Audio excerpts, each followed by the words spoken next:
का छोड़ कैसे थे गुरु जी आ ही नहीं रहे हैं क्यों मार दिया उनको और हल्का और हेलो हेलो हेलो बस सही शुरू हो गया क्लिक करना। एक बार हम लोग फिर से श्री राम जय राम करेंगे, लेकिन उससे पहले मैं बता दूं अपने दोनों शिष्यों को मैं बहुत बहुत धन्यवाद और आशीर्वाद देता हूं। इन लोगों ने बड़े विद्वत्तापूर्ण और बहुत ही सुंदर ढंग से कथा प्रस्तुत किया है। अब शिव जी की शादी हो गई है, उससे आगे की कथा हम आप लोगों को सुनाएंगे, लेकिन मैं चाहूंगा कि मामी जी एक सुंदर सा भजन सुना दें। उसके बाद कर मैंने जो आप लोगों से कहा था कि सहज समाधि क्या होती है वो बताते हुए फिर मैं आज की कथा पे आऊंगा। भजन सुना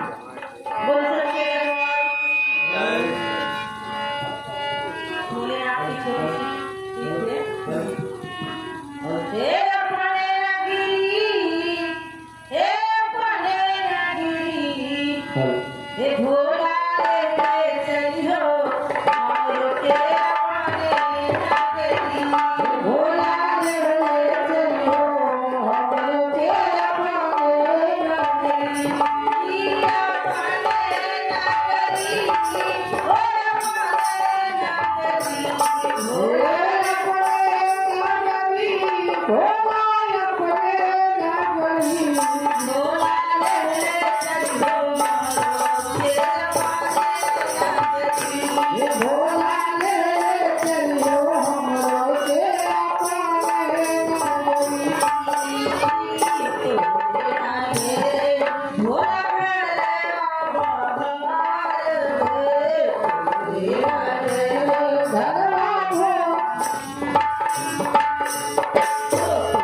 सीताराम जय सीताराम। प्रेम से बोलो गुरुदेव भगवान की जय।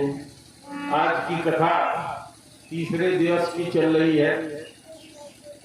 यहाँ बहुत ही सुधी श्रोतागण हैं। आज की कथा में भगवान शंकर का विवाह संपन्न हो गया। अभी कल की कथा करते हुए चर्चा आई थी कि भगवान शंकर जब कैलाश पर पहुंचे तो उन्होंने अपने सहज स्वरूप को संवारा और समाधि लगा लिया। इससे पहले वाले दिन में मैंने कहा था, कबीर साहब ने कहा, साधो सहज समाधि भली। तो आप लोगों में से कितने लोग हैं जो, मैंने चर्चा तो कर दिया था कि मैं बताऊंगा सहज समाधि क्या होती है। तब शंकर जी ने जो अपनी सहज समाधि लगाई थी, अपने स्वरूप में समाधि लगाई थी, इसको कितने लोग जानना चाहते हैं? अगर आप लोगों में रुचि हो तो चर्चा करा जाए। तो आधे से ज्यादा लोग जानना चाहते हैं। अति सुंदर। रामायण में 3 श्रोता हैं और 3 वक्ता हैं। तीनों श्रोताओं का स्तर और तीनों वक्ताओं का स्तर एक समान है।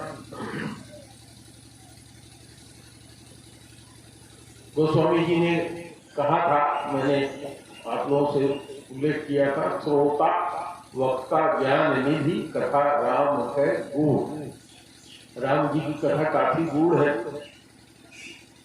गोस्वामी जी ने रामायण में कहीं लिखा, अरण्य कांड के शुरू में ही पहले दोहे में, उमा राम गुण गूढ़ पंडित मुनि पावहि तीरथ अपावहि मोह विमूढ़ जिनहि भगति न राम रथ।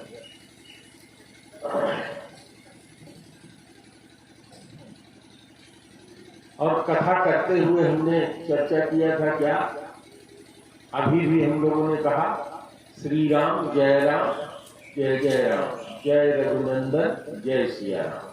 तो हम लोग किसकी कथा कर रहे हैं? रघुनंदन के राम की कथा कर रहे हैं। तो इसमें 3 श्रोता और 3 वक्ता। प्रथम वक्ता भगवान शंकर, जिनको जगत गुरु कहा जाता है और योग मार्ग के भयंकर योगी, जटिल नगन भयंकरा, इस तरह से गोस्वामी जी ने लिखा है, जटिल नगन और भयंकर। तो इस तरह से राम की कथा करने वाले, प्रथम कथा बताने वाले भगवान शंकर, और इन्हीं की कथा को तीनों लोगों ने कहा, बाद वाले सुनने वाली माता पार्वती, जिनका अभी आपने सुना कि कितनी तपस्या करके वो किस स्तर पर पहुंची, तो सुनने वाली माता पार्वती। तो भगवान शंकर क्या है? योगी, जगत गुरु है। और दूसरे कथा कहने वाले कागभुसुंडी जी भक्त, और कथा सुनने वाले गरुड़ जी ज्ञानी हैं। भगवान के पाने के 3 रास्ते हैं जो बताए गए हैं वेद में। सबसे पहला मार्ग ज्ञान का मार्ग। गोस्वामी जी ने लिखा है उत्तरकांड में, ज्ञान का मार्ग कृपाण की धारा, परत खगेश लगे नहीं बार। पहला ज्ञान मार्ग, दूसरा कर्म मार्ग, और तीसरा भक्ति का मार्ग। तो जो तीनों श्रोता और वक्ता हैं, ये तीनों इसी पंथ के हैं। योगी कर्म मार्ग में आते हैं, यानी जो कर्म करके अपनी परिश्रम से, अपने अपने द्वारा किए हुए उपक्रम से, अपने द्वारा किए जाने वाले प्रयास से भगवान को पाना चाहते हैं, साधना करके भगवान को पाना चाहते हैं, कर्म करके भगवान को पाना चाहते हैं, वो है कर्म का मार्ग। दूसरा ज्ञान का मार्ग, जो हमने पहले की चर्चा किया। ज्ञान मार्ग क्या है? कि हमारे अंदर ज्ञान उत्पन्न हो जाए। इसके भी 8 अंग हैं। जैसे योग के 8 अंग हैं, यम नियम आसन प्राणायाम प्रत्याहार धारणा धाम समाधि, उसी तरह से उसमें खट संपत्ति और उसके बाद विवेक और विवेक संपत्ति, ये 8 संपत्तियां उसमें ज्ञान मार्ग में है। इनकी चर्चा अभी कथा में आज हम लोग पहुंचे हैं 3रे दिवस में। 6 दिवस की कथा और शेष है, जिसमें मैं आप लोगों को उस ज्ञान मार्ग की विस्तृत चर्चा करूंगा। तो यह ज्ञान मार्ग की कथा सुनाने वाले कौन है? ज्ञान मार्गी कौन है? अभी चर्चा हुई कि शंकर जी, हाँ भोले बाबा, यहाँ सब मामला घट है, एकदम साफ अगर करके नहीं चलेंगे तो समझ में नहीं आएगा। भगवान शंकर जी तो कर्म के मार्ग पर चलने वाले हैं, जिनको योगी कहा जाता है। और यजुर्वेद के रचयिता याज्ञवल्क्य जी, भक्ति मार्ग में प्रवीण कागभूषुंडी जी, तीनों लोग एक ही कथा कह रहे हैं, राम की कथा। और निरूपण क्या होता है? भक्ति के मार्ग का। पूरी रामचरितमानस में अंत में जो निरूपण होता है, अंत में जो तीनों जाते हैं वो एक जगह जाकर के मिलते हैं। ये जो 3 मार्ग जो चलने वाले हैं तीनों, इनके अलग अलग इनका जो पहुंचने का स्थान है, गंतव्य, ये भी तीनों अलग अलग है। जो ज्ञान मार्ग पर चलने वाले हैं, योग मार्ग पर चलने वाले हैं, वो जिस आनंद में मगन रहते हैं उसको ब्रह्म सुख कहते हैं। ब्रह्म सुख ही अनुभव ही अनूपा। रामायण में आप सब लोगों को तो याद होगा, यहाँ के लोग सब बिल्कुल रटे रहते हैं। तो ब्रह्म सुख भोग करने वाले हैं, जो जनक की ब्रह्म सुख में हमेशा उनका मन लगा रहता है। तो ज्ञान मार्गी किसकी उपासना करता है, किसको पाना चाहता है? ब्रह्म को।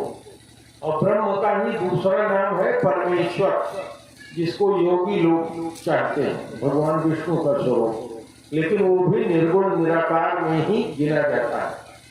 और उसी का तीसरा जो स्वरूप है वो कहलाता है भगवान, जो सगुण साकार होता है, जिसका नाम होता है, जिसका रूप होता है, जिसका गुण होता है, जिसकी लीला होती है, जिसका धाम होता है, जिसके परिकर होते हैं। ये 6 उसके अंग हैं। तो यह कथा जो हो रही है राम की, ये रघुवर के राम की कथा हो रही है, जो सगुण साकार है, जिनका नाम है, गुण है, धाम है, लीला है, परिकर है, उनकी कथा हो रही है। लेकिन कथा करने वाले कौन है? कथा करने वाले तीनों मार्ग के अधिष्ठाता है, जो इस तीनों मार्ग के मुख्य गुरु हैं, सनातन धर्म की परंपरा के वेद के, वो तीनों अधिष्ठाता इस राम कथा को कह रहे हैं। तो अब बात आपसे मैंने कहा था कि मैं आपको बताऊंगा कि सहज समाधि, जो कबीर साहब ने कहा, साधो सहज समाधि भली। तो सहज क्या होता है? सहज होता है, समझाने के लिए आप लोगों को मैं चर्चा कर रहा हूं। जैसे एक कोई छोटा बच्चा है, अभी 2 महीने का, और वो लैट्रिन भी कर देता है, पेशाब भी कर देता है। लैट्रिन पेशाब करके लैट्रिन में सना हुआ है उसका पूरा कमर, पेशाब से उसका बिस्तर गीला है। बाप देखता है तो माँ को आवाज लगाता है, अरे फलानी जरा आओ, देखो बच्चा साफ करो इसको। और माँ क्या करती है, झट से उस बच्चे को उठा लेती है और उठा करके तुरंत ले जाती है, उसको सफा कर देती है। उसका शौच जितना उसके शरीर में लगा है। तो बाप ने क्यों नहीं किया? बाप में वो सहजता नहीं, सहज नहीं है, वो कठोर है, वो उलझन में है, उलझाव में है। माँ का स्वरूप क्या है? सहज है। चलो इसको भी छोड़ लो, दूसरे ढंग से समझो। बरसात हो रही है, कोई एक 3 साल 2 साल का बच्चा जा रहा है, माँ बाप भी दोनों साथ में है और बहुत कीचड़ है, बच्चा गिरता है, कीचड़ में सन गया। वहां पर भी आप देखेंगे कि बाप खड़ा ही रहेगा, माँ अपनी साड़ी और अपने वस्त्र का ख्याल नहीं करेगी, इसमें लग जाएगा कि क्या होगा, हाथ डाल के उसको उठा लेगी और अपने आंचल से उसको पोंछ करके साफ कर देगी। यह होता है सहज होना, जिसको करने में किसी भी तरह की किसी चीज को सोचने की, विचारने की और कोई तैयारी करने की आवश्यकता न हो, अपने आप हो जाए। जैसे गोस्वामी जी ने लिखा कि राम जी जब धनुष तोड़ने लगते हैं तो वहां उन्होंने लिखा सहज ही चले, इस तरह का शब्द प्रयोग किया, सहज रूप में वो चल पड़े। और उससे पहले धनुष तोड़ने वाले क्या थे? कोई ऐसे ऐसे हाथ करता है, कोई अपनी बाहों मलता है, कोई कुछ करता है, कोई कुछ करता है, लेकिन भगवान तो बिल्कुल सहज होकर के चल दिए। तो कबीर साहब कहते हैं, साधो सहज समाधि भली। क्योंकि यदि कोई उपक्रम करोगे समाधि, सम भाव में आने के लिए, समता में आने के लिए, समता में आना ही समाधि होती है, अपने अंदर समत्व को स्थापित कर लेना। हमारे अंदर क्या है? 10 इंद्रियां, 5 ज्ञान की इंद्रियां हैं और 5 हमारी कर्म की इंद्रियां हैं, जिनसे हम कर्म करते हैं। ज्ञान इंद्रियों से ज्ञान प्राप्त करते हैं, कर्म इंद्रियों से कर्म करते हैं। और 5 ही महाभूत हैं। 5 महाभूत कौन कौन? एक आकाश, आकाश, और उसको आकाश को इस शरीर में प्राप्त करने के लिए भगवान ने क्या दिया? कान। और उसकी तन्मात्रा क्या है? शब्द। तो आकाश की व्याप्ति पूरे ब्रह्मांड में है। यह आकाश ही है जहां हम लोग बैठे हुए हैं। यह अवकाश है जो हमारे आपके बीच में स्थान है, तो कोई भी आ जाएगा, बैठ लेगा। लेकिन जब ये अवकाश समाप्त हो जाएगा तो इसमें कोई और आगे अट नहीं पाएगा, जगह भर जाएगी, रिक्त स्थान नहीं है। तो जो रिक्त स्थान है इसको आकाश कहते हैं। और इसका बोध कैसे होता है? शब्द से। और शब्द को ग्रहण कौन करता है? कान। ठीक है, इतनी बात समझ में आ रही है? बच्चियां बैठी हैं, माताएं बैठी हैं, आप लोगों की भी बात समझ में आ रही है ना? 5 महातत्व हैं, जिसमें से मैंने आकाश की चर्चा किया। आकाश कहाँ है? हमारे मुंह में। हमने उठाया, रसगुल्ला मुंह में डाला, अगर इसमें आकाश नहीं होता तो रसगुल्ला मुंह में जाता? मुंह में आकाश है, स्थान है, इसलिए रसगुल्ला उसमें समा गया। अब पेट में चला गया, क्योंकि पेट में भी आकाश है, इसलिए वो पेट में चला गया। तो यह है, नाम उसका अलग अलग बदल जाता है। घटाकाश, आकाश जो घड़े में आकाश है, घड़ा कर दीजिए खाली है तो उसमें जो आकाश है वो घटाकाश। जिस मंदिर में जहां हम बैठे हैं, मठ है, ये मठाकाश है। ये मुख में हमारे मुखाकाश है। तो पहला हो गया आकाश, उसको हम ग्रहण करते हैं शब्द से, और उसको ग्रहण करने की हमारी इंद्री है कान। अब आकाश के बाद दूसरा जो महाभूत है वह है वायु। वायु को आप देख पाते हो? नहीं देख पाते, लेकिन आप महसूस करते हैं। कैसे? आपके शरीर में सबसे बड़ा अंग कौन सा है? चमड़ा।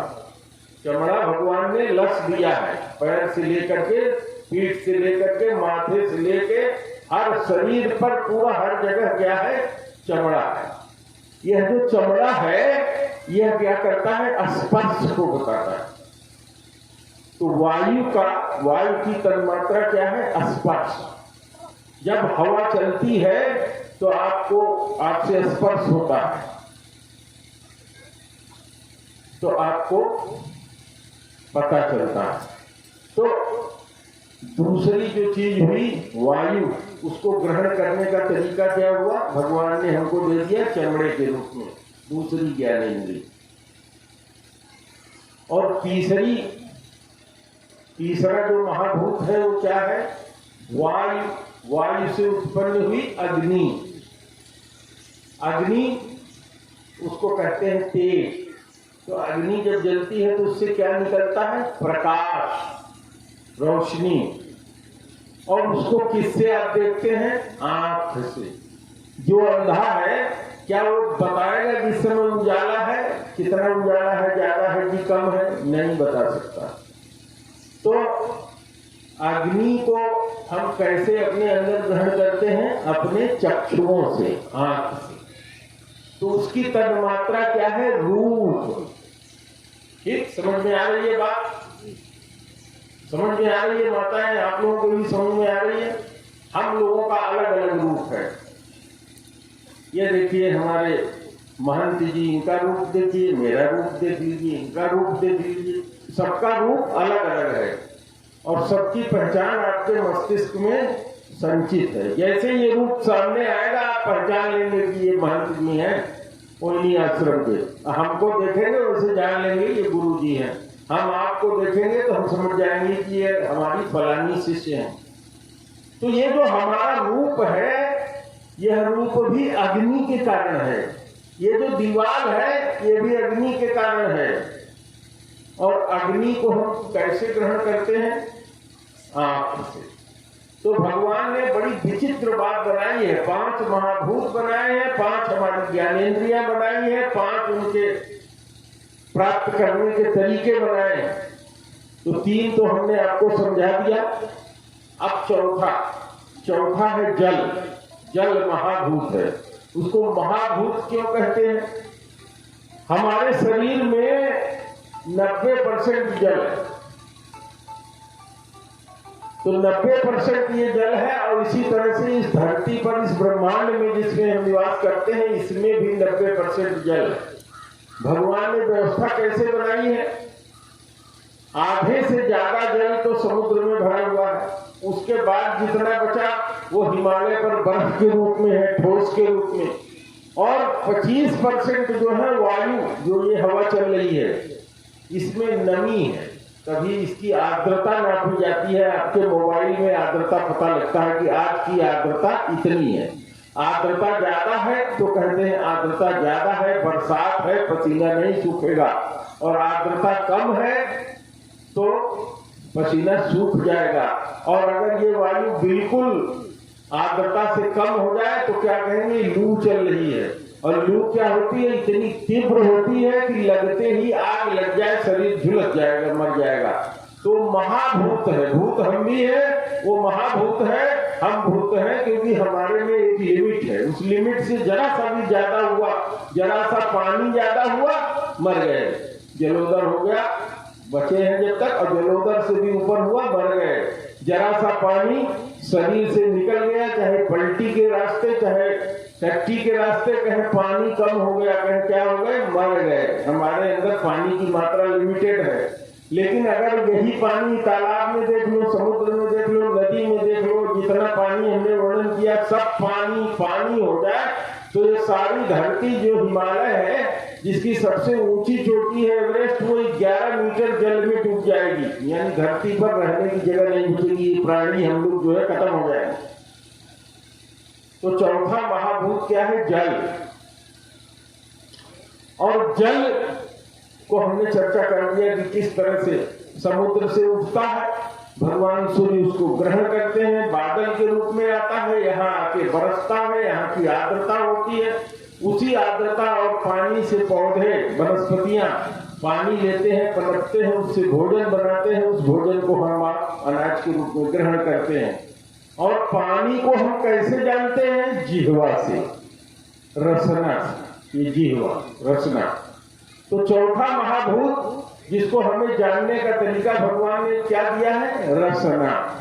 तो पहला कान आकाश के लिए, वायु के लिए चमड़ा, अग्नि के लिए आंख, जल के लिए जिह्वा जिसकी तन्मात्रा रस, और पांचवा पृथ्वी। यह जो पृथ्वी है इसी तत्व से बना हुआ हमारा ये शरीर है। ये हमारा आपका जो शरीर है ये पृथ्वी तत्व है, ये दिखाई पड़ रहा है। इसमें चारों बाकी महाभूत भी हैं, पृथ्वी भी है इसमें।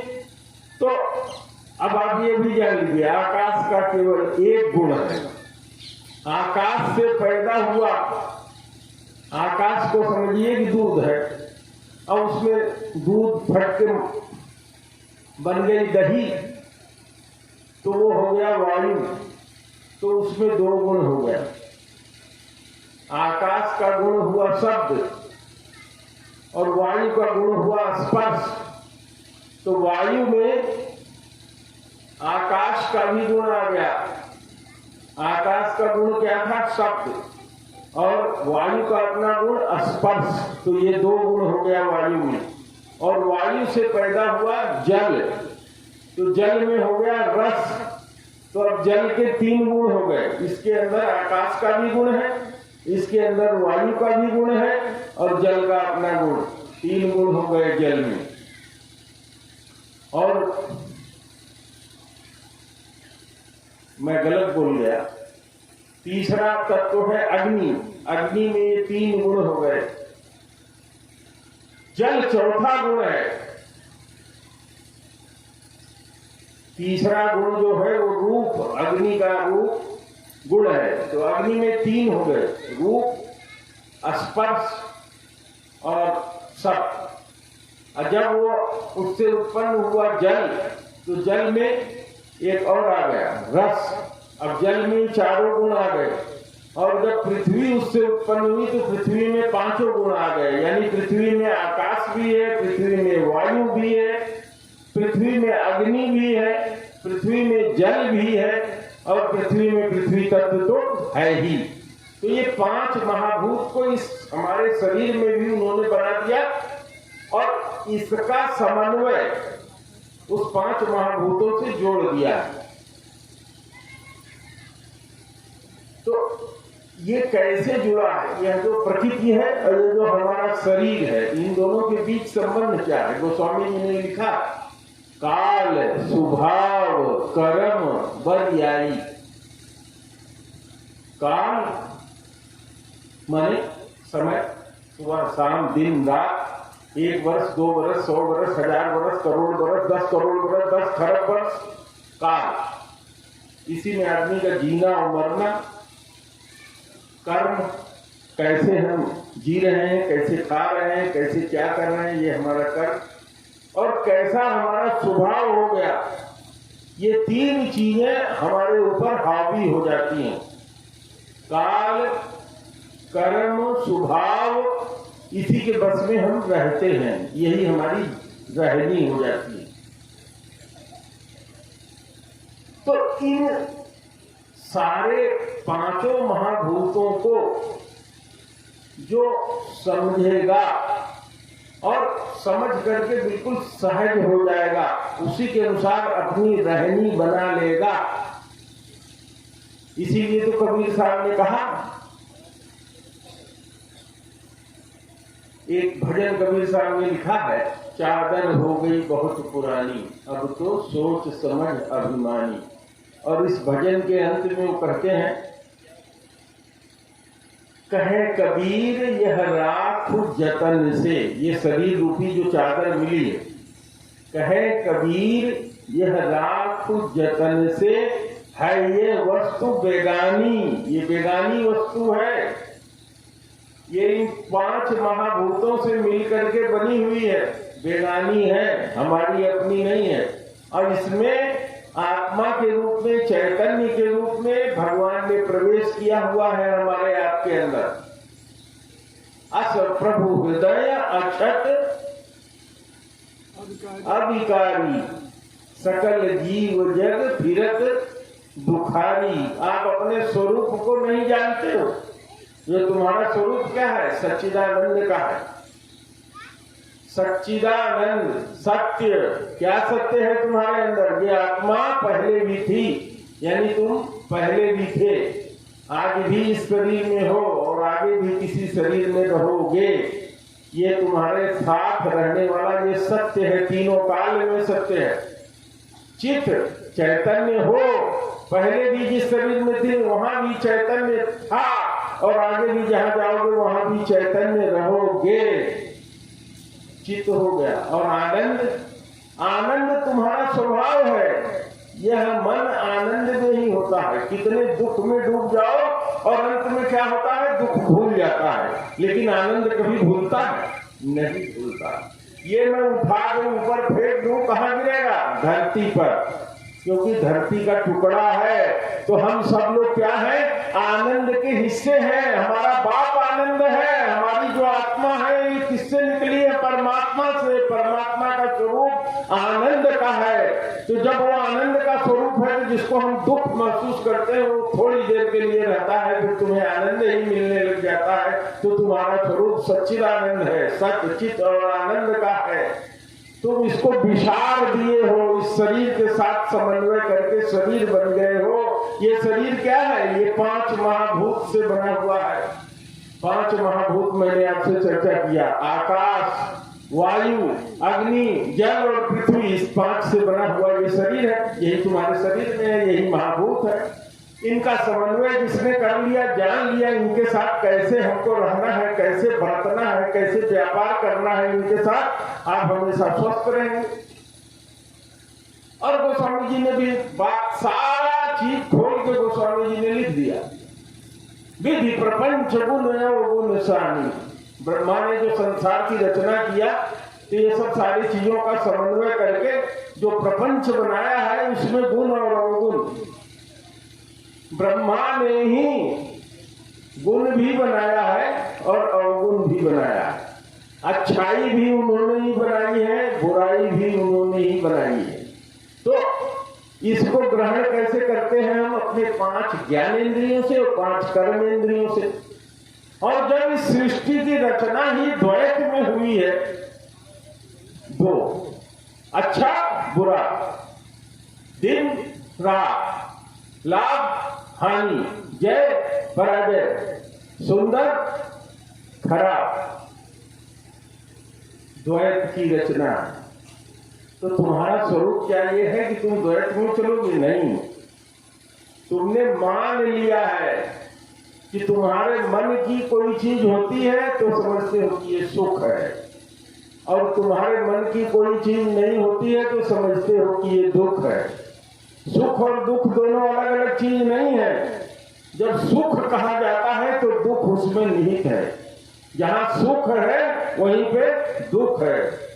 तो अगर कोई ज्ञानी बोलेगा तो केवल कहा सुख पूर्वक निवास करते थे, इसका मतलब ये हो जाएगा कि जो व्यक्ति के लिए सुख पूर्वक कहा जा रहा है उसके जीवन में सुख भी आया होगा और दुख भी आया होगा। इसी तरह से कहते हैं राग, राग में द्वेष भी सम्मिलित है।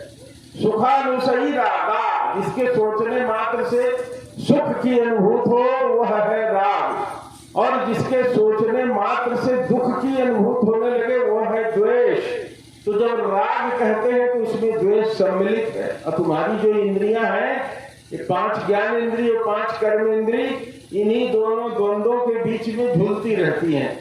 और इन्हीं के बीच में झूलने के कारण तुम कभी अपने को सुखी और कभी दुखी महसूस करते हो। इसीलिए गोस्वामी जी ने लिखा, अभी चौपाई मैंने आपको सुनाई।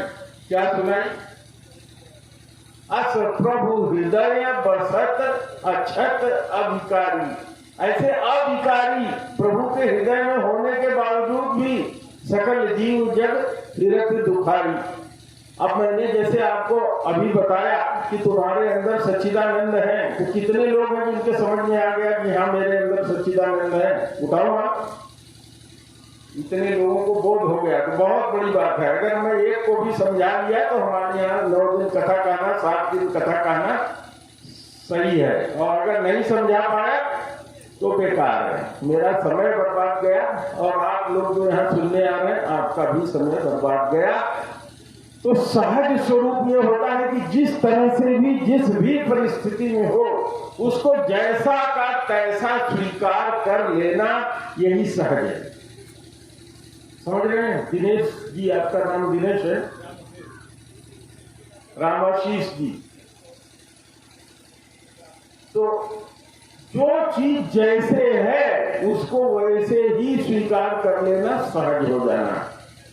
मेरा कपड़ा फटा है, ठीक है, फटना ही है, इसको हम बूढ़े हो गए, ठीक है, बूढ़ा होना ही है, क्योंकि इसका स्वरूप ही यही है, इसका ये होना ही है, आज नहीं कल होना ही है। सारी कथाएं जो इस तरह से आई हैं, जो भी आप सुन रहे थे कथा में कि तारक असुर भयो तिहि काला, तो दुख का कारण क्या था? अभी व्यास जी ने आपको बताया कि जो देवता होते हैं, देव संपत्ति जिसको कहते हैं गीता में, देवत्व की संपत्ति, दैव संपत्ति, वह क्या है? अपने अंदर ऐसे चीजों का संग्रह करना जिससे जो बुराइयां हैं उनको छोड़ देना, वह दैव संपत्ति है। एक ही चीज को 2 ढंग से ग्रहण किया। बताया कि उसने कहा कि शंकर जी की तो शादी ही नहीं होगी। उन्होंने कहा कि एहितर सती भेंट अब नहीं। कथा में मैंने भी कहा था, उन्होंने माता पार्वती के लिए नहीं कहा था कि इस तन से अब भेंट नहीं होगा, उन्होंने अपने लिए कहा था, शिव संकल्प कीन मन माही और एहितर सती भेंट अब नहीं।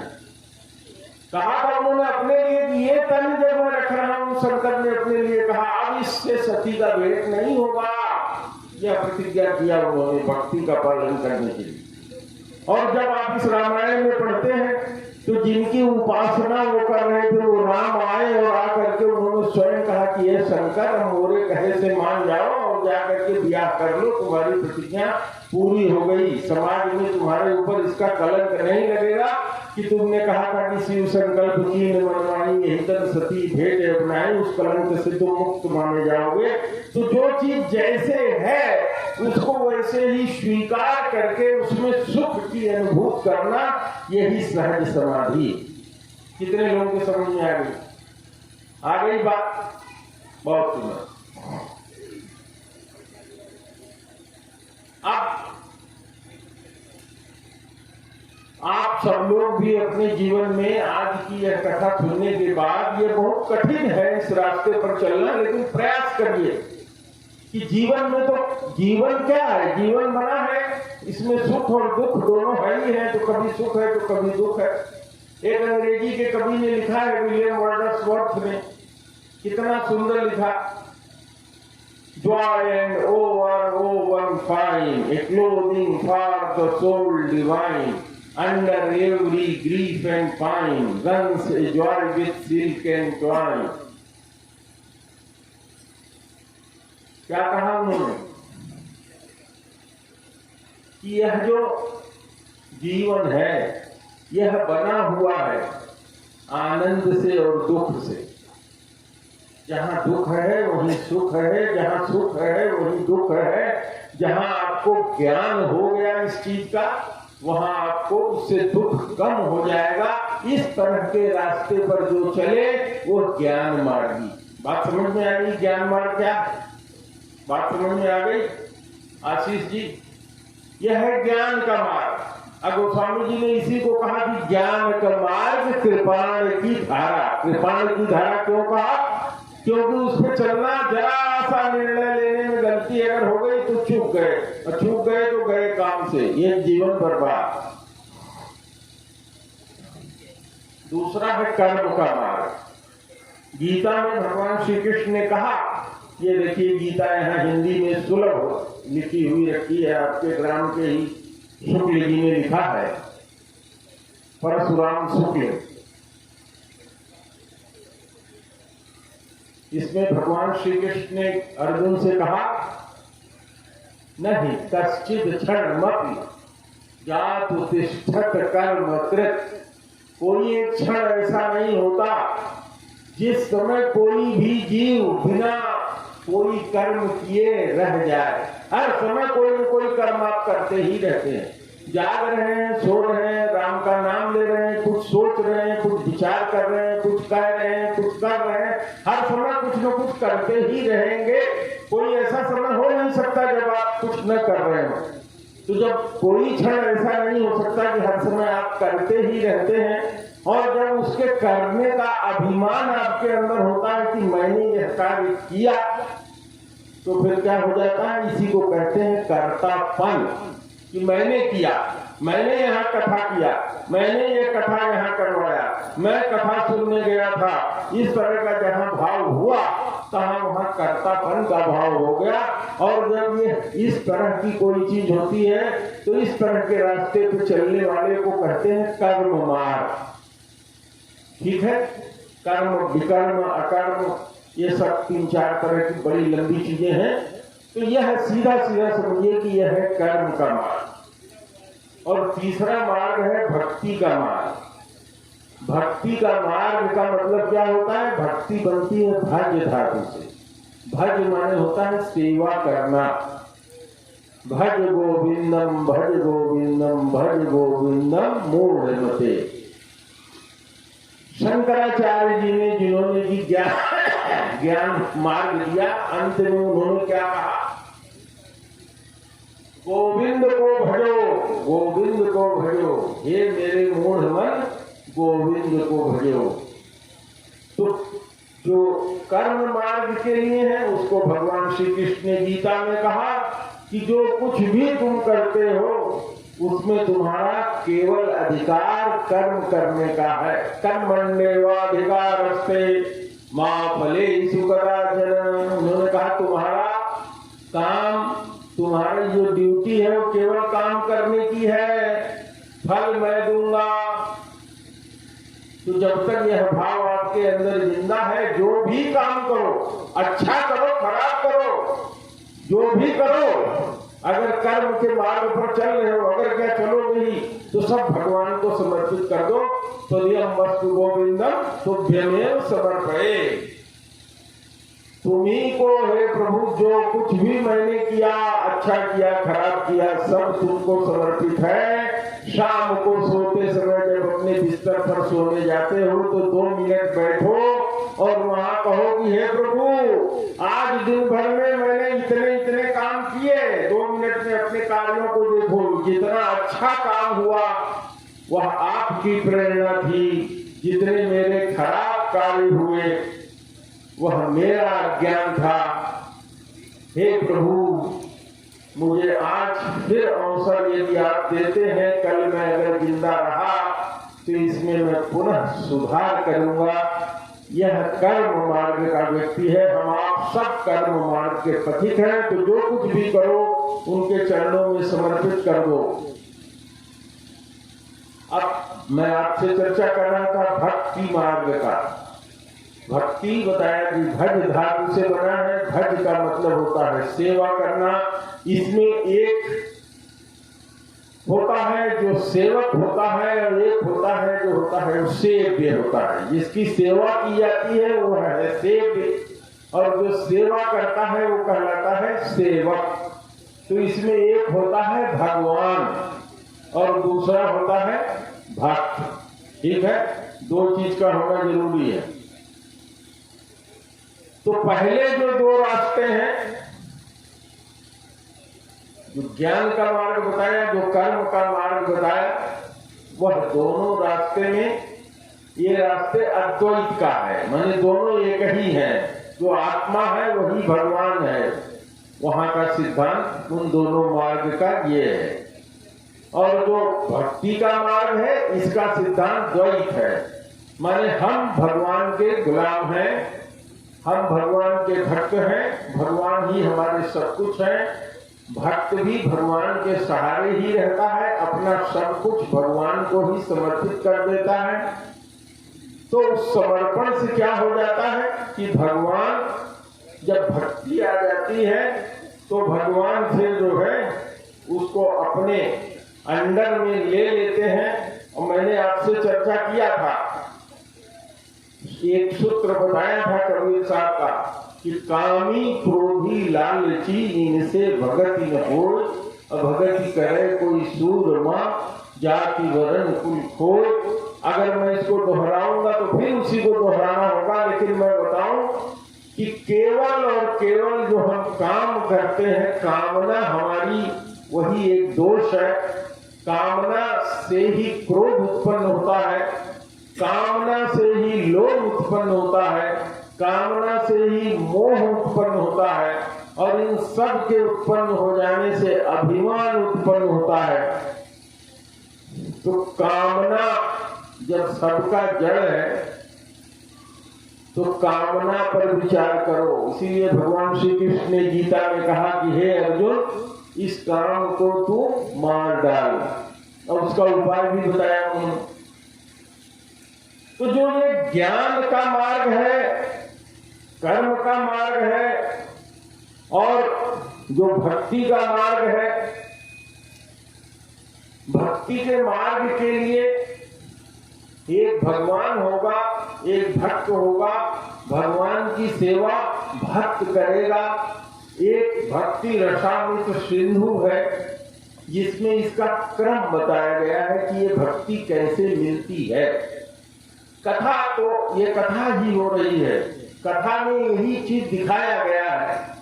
माता सती जी की जो कथा है ज्ञान मार्ग की कथा है। उन्होंने जब वो गई हैं त्रेता युग में कुंभज ऋषि के यहाँ, तो ज्ञान से देख रही है, ज्ञान की दृष्टि से देख रही है कि ये तो छोटा है, घड़े के मार्ग, घड़े से पैदा है, बड़ा छोटा, इस तरह का जिसके अंदर भाव हो, जिसके ज्ञान होगा वही इस तरीके की बात करेगा। उनका परिणाम क्या हुआ? वो फंस गई। कहाँ गई? जब भगवान के पास, वहां जाकर के निर्णय क्या हो गया? गलत हो गया। गलत निर्णय हो जाने से उनकी अधोगति हुई, शरीर को छोड़ना पड़ा। यह कथा इस तरह से चलती है कि एक ज्ञान मार्गी ज्ञान मार्ग में गलत निर्णय लेने के कारण उसकी क्या गति हुई, तो वही अब पैदा हुई है पार्वती के रूप में। और इस समय उन्होंने महान तपस्या किया उसी भगवान शंकर के लिए। तो मैं आपसे चर्चा कर रहा था कि इसका एक क्रम है, भक्ति का एक क्रम है। और मैंने आपसे चर्चा किया कि एक भक्ति रसामृत सिंधु है। इसमें यह भक्ति के कई ग्रंथ हैं, लेकिन इसमें उन्होंने उल्लेख किया है कि भक्ति कैसे मिलती है, कैसे आती है। गोस्वामी जी ने भी रामायण में लिखा। तो इन्होंने कहा आदम श्रद्धा ततः साधु संगो अथ भजन क्रिया ततो अनर्थ निवृत्ति स्यायत ततो निष्ठा रुचित ततः। इसको मैं आपको समझा रहा हूं। आदि माने प्रारंभ में जब किसी चीज की शुरुआत होती है तो कहां से शुरुआत होती है? श्रद्धा उत्पन्न होने से। श्रद्धा, अभी हमारे व्यास जी जो हमारे साथ केवल कृष्ण जी हैं, कल या परसों की कथा में इन्होंने सुनाया था, भवानी शंकर वंदे श्रद्धा विश्वास रूपिणो याभ्याम विना न पश्यन्ति सिद्धा स्वान्तः यथमीश्वरम्। आरती की व्यवस्था करो, 10 मिनट शेष रह गया। तो सबसे पहले क्या उत्पन्न होती है? बाबा को बैठा दो, बाबा को बैठा दो, आप लोग आरती की व्यवस्था करो। आदम श्रद्धा, सबसे पहले श्रद्धा उत्पन्न होती है। तो भवानी और शंकर क्या है? भवानी शंकर वंदे श्रद्धा विश्वास रूपिणो। श्रद्धा रूपी शंकर सबसे पहले उत्पन्न होता है। तो सबसे पहले क्या कह रहे हैं कि भक्ति मार्ग के लिए सबसे पहले श्रद्धा उत्पन्न होती है, आदम श्रद्धा। और ये श्रद्धा कैसे उत्पन्न होती है? संतों के संग मिलने से, बिनु सत्संग विवेक न होई, बिनु हरि कृपा सुलभ नहीं सोई। नाना प्रकार से गोस्वामी जी ने इसकी पुष्टि किया है रामायण में। तो सबसे पहला क्रम यह है कि श्रद्धा उत्पन्न होगी। श्रद्धा उत्पन्न होने से कोई न कोई भक्ति मार्ग पर चलने वाला, जिसको सत्संगी साधु कहा जाता है, वो कहीं न कहीं से आपको मिलेगा। और उसके मिलने के बाद भजन की क्रिया प्रारंभ होगी। भजनक क्रिया। भजन की क्रिया क्या होती है? मैंने कहा भजन, भजन माने होता है सेवा करना। तो मैंने आपसे चर्चा किया कि कौन सा मार्ग है? भक्ति का मार्ग। इसमें कौन होता है? भगवान। और कौन होता है? भक्त। तो भगवान का मैंने बताया, उनका नाम होता है, उनका गुण होता है, उनका लीला होता है, उनका धाम होता है, उनके परिकर होते हैं। तो इन 6 में से अगर किसी को भी ग्रहण कर लोगे तो भक्ति आ जाएगी। तो सबसे आसान साधन क्या है? नाम। भगवान का नाम। नाम क्यों? यहाँ कोई आपने ऐसा बैठा है जिसका नाम न हो? सबके माता पिता ने सभी को कोई न कोई नाम दे रखा है ना? तो नाम बहुत सीधा सीधा साधन है। नाम कोई नाम ले लो। अब मैं आपसे किसी दिन और भी चर्चा करूंगा। जैसे तुम कहते हो राम, तो सीता राम कहो चाहे राम कहो, वो सीता इस राम में समाहित है। गिरा अर्थ जल बीच सम कहियत भिन्न न भिन्न। सीता राम एक ही है, राधे श्याम एक ही है। सीता सीता सीता सीता जपो, वही गति मिलेगी जो राम राम राम राम करके जपोगे तो भी वही गति। राधा राधा राधा राधा जपोगे तो वही गति मिलेगी जो राधे श्याम या श्याम श्याम श्याम कृष्ण कृष्ण कृष्ण करके जपोगे वही गति मिलेगी। इसीलिए एक मंत्र है जिसका लोग जप करते हैं, हरे कृष्ण कृष्ण कृष्ण हरे हरे, हरे राम राम राम हरे हरे। हरे कृष्ण कृष्ण कृष्ण हरे हरे, हरे राम राम राम हरे हरे। ये महामंत्र है, इसको महामंत्र कहते हैं। अगर किसी को नाम जप करना है तो इससे बड़ा कोई मंत्र नहीं है। महामंत्र यही जपत महेशु। चाहे राम कहो कृष्ण कहो जो भी कहो, तो यही महामंत्र है। इसका एक दूसरा भी स्वरूप है। कली संतानोपनिषद नाम का एक उपनिषद है जिसमें इसकी व्याख्या की गई है। तो उसमें ये बताया गया कि इसी मंत्र को कुछ लोग इस तरह से भी जपते हैं, बजाइएगा नहीं, हरे राम राम राम हरे हरे, हरे कृष्ण कृष्ण कृष्ण हरे हरे। तो उसमें इन्होंने कली संतरणोपनिषद में यह समझाया कि मंत्र का जो जप का जो क्रम होना चाहिए वो हरे कृष्ण से होना चाहिए। हरे कृष्ण कृष्ण कृष्ण हरे हरे, हरे राम राम राम हरे हरे। कहते हैं कि अगर राम का कोई मंत्र आपको जप करना है तो उसकी विधि और क्रिया अलग से समझाई गई है। क्या उसकी विधि है? पहले स्नान करो, पवित्र हो, नाना प्रकार की जो विधियां बताई गई हैं। अपने अंगों में स्थापना करो, अंगन्यास, शिरन्यास, बहुत से न्यास है, बहुत सी चीजें बताई गई हैं। अगर इसी मंत्र का जब राम राम से करना चाहते हो तो राम हरे राम से शुरू करना चाहते हो तो, और कहा कि अगर हरे कृष्ण से शुरू करते हो तो शिरन्यास, अगन्यास और किसी भी तरह की न्यास, किसी तरह की पवित्रता, किसी भी तरह से स्नान, किसी चीज की करने की आवश्यकता नहीं है। इसलिए उस उपनिषद में यह बताया, ये जरा पंखा बंद कर, कि मंत्र जप का जो क्रम हो वह हरे कृष्ण कृष्ण कृष्ण हरे हरे, हरे राम राम राम हरे हरे। तो क्या बताया कि आदौ श्रद्धा ततो साधु संगो अथ भजन क्रिया। जो भजन होगा यह भजन सेवा, भजन मैंने आपसे चर्चा किया कि भजन करने का मतलब सेवा करना। तो सेवा करने का मतलब क्या हुआ, भगवान के नाम का जप करना। जब तुम शुरू करोगे तो बहुत कठिन है, मन उसमें लगेगा नहीं, क्योंकि मन तो कहीं और लगता है। मन को जहां अच्छी चीज लगती है उसमें मन ये बार बार जाता है। लेकिन जब राम का नाम या ये महामंत्र जो मैंने आपको बताया, इसको जब जपना शुरू करोगे, अब बहुत काल तक जब जपोगे, साल 2 साल जपोगे, तब तुम देखोगे कि अरे अब तो मैं बदल गया।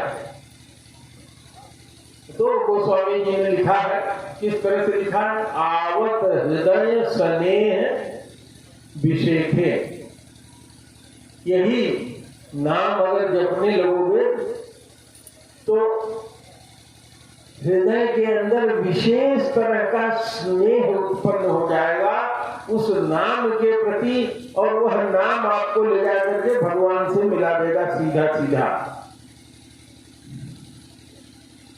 तो यही चीजें बता रहे हैं कि आदौ श्रद्धा ततो साधु संगो अथ भजन क्रिया। भजन क्रिया शुरू हो जाएगी। भजन क्रिया भगवान के नाम, भगवान के रूप, भगवान के गुण, भगवान की लीला, भगवान के धाम, भगवान के परिकर, इच्छा में से किसी भी के साथ जुड़ जाना भजन क्रिया कहलाता है। तो उसके बाद क्या होगा, ततो अनर्थ निवृत्ति। यह जब भगवान का नाम जब शुरू करोगे, भगवान के धाम में रहने लगोगे, इस 6 में से कोई भी चीज जब एक तुम शुरू कर दोगे तो अनर्थ निवृत्ति होगी। यह अनर्थ का मतलब क्या होता है, हमने जितने भी पाप किए हैं जन्म जन्म में, हमसे सब पाप ही होते हैं। किसी दिन मैं आपको ये भी बताऊंगा कि पाप क्या होता है, पुण्य क्या होता है। जब पुण्य कहते हैं तो उसमें पाप अपने आप निहित है। पाप और पुण्य कोई चीज नहीं है, शब्द उसके लिए एक ही है, पुण्य। पुण्य में पाप भी अपने आप समाहित होता है। तो यह अनर्थ जितना हमने अपने जीवन में पुण्य किया है, उससे जितना अनर्थ होने वाला है, जब मैं पुण्य कह रहा हूं तो मान के चलना कि उसमें पाप समाहित है। तो जितना अनर्थ तुम्हारे उसमें होने वाला है, वो अनर्थ कई तरह के होते हैं। मैं आपसे चर्चा कर रहा हूं। पहला अनर्थ होता है सुकृत जात, जो तुमने सुंदर कर्म किए हैं, दान दिया है, लोगों को भोजन कराया है, भूखे को पानी पिलाया है, भूखे को भोजन दिया है, प्यासे को पानी पिलाया है, वस्त्र दान किया है। यही तो सुकृत जात हुआ। क्यों भैया, क्या गलत कह रहा हूं? यह सुकृत जात, ये भी अनर्थ है। समझ रहे हो ना? कितने लोगों को समझ में आ रहा है? आप लोग कह रहे होंगे कि बारे महाराज जी, आप कह रहे हो कि जो ये पुण्य का काम किए हैं यह भी पाप है। हाँ, यह भी पाप है, इसको भी भोगना पड़ेगा, ये भी अनर्थ है। तो पहला है सुकृत जात अनर्थ, सबसे पहले ये खत्म होगा। दूसरा होगा अपराध जात। पहले तो जितना पुण्य का कर्म तुमने किया है वो खत्म होगा। भगवान का नाम, गुण, लीला, धाम, परिकर, इसमें से किसी एक की शुरुआत करोगे तो जितने तुमने पुण्य किए हैं पहले वो खत्म होंगे। इसके बाद जितने तुमने पाप किए हैं, अपराध किए हैं, अपराध जात, दुष्कृत जात, यह खत्म होगा। और इसके बाद भक्ति जात, भक्ति, भजन करने से भी जो पाप उत्पन्न होता है। तो इस तरह से 4 तरह के अनर्थ निवृत्तियां होंगी। दुष्कृत जात, सुकृत जात, अपराध जात एवं भक्ति जात, ये 4 तरह की अनर्थ की निवृत्ति होगी। बात समझ में आ रही है? यही कारण है कि जब आप कहते हो कि बहुत लोग हमारे पास आते हैं, गुरुजी ने हमको गद्दी दे दिया है, तो बहुत से शिष्य आते हैं, कहते हैं महाराज जी, हाँ भैया, अरे मंत्र आपने दिया, पहले मैं दारू भी पीता था और जिसको जो बात होती थी कह देता था, जो चाहता था कर लेता था, इतना दुखी नहीं था। जब से आपके पास आना शुरू हो गए और सब अच्छा काम करना शुरू कर दिया। स्वतंत्र पाठी कहते हैं महाराज, चारों मीटिंग में भगवान की पूजा करता हूँ, किसी तरीके से मेरा जो मुझे परेशान करने वाला है बस खाली भाग जाता है, लेकिन मुझे आगे बढ़ने नहीं देता। तो वो होगा जो भी इस रास्ते पर, भगवान के रास्ते पर आएगा, तो ये चारों तरह के अनर्थों का क्या होगा, नाश होगा। तो ये चार तरह के अनर्थ का नाश होता है। तो भजन क्रिया से ततो अनर्थ निवृत्ति ही, इसके बाद फिर निष्ठा उत्पन्न होगी भगवान में कि भगवान है, ये तुम्हें अनुभूत हो जाएगा कि भगवान है, तब उनके प्रति निष्ठा उत्पन्न होगी और तब तुम्हारी रुचि ऐसी हो जाएगी जिसको कहते हैं कि हरि ने सब हर लिया। तब जब रुचि उत्पन्न होगी, ये अगला स्टेज होगा। बहुत रुचि उत्पन्न हो जाएगी, फिर उसको छोड़ आनंद आने लगेगा, फिर उसको छोड़ के जाने का मन नहीं करेगा। तो आज अब समय गवाही नहीं दे रहा है, 5 मिनट ज्यादा हो गया है।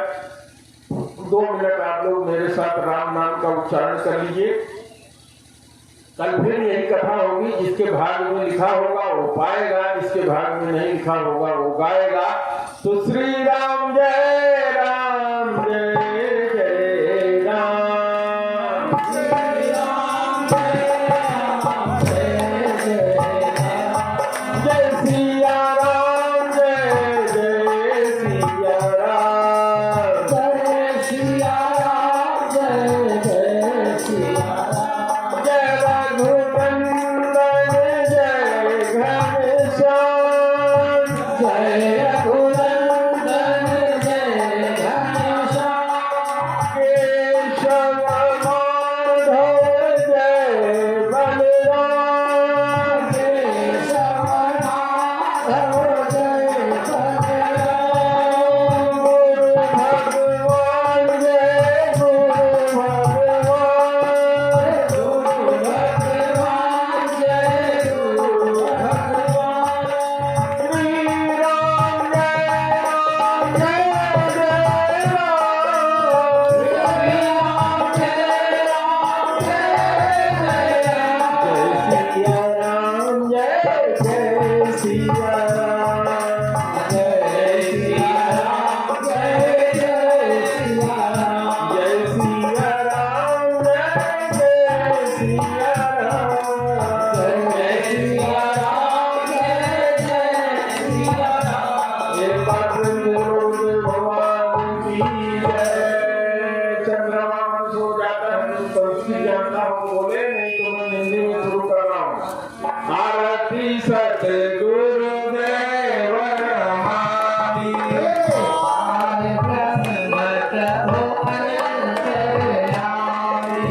आगुन अपार अलख अविनाशी,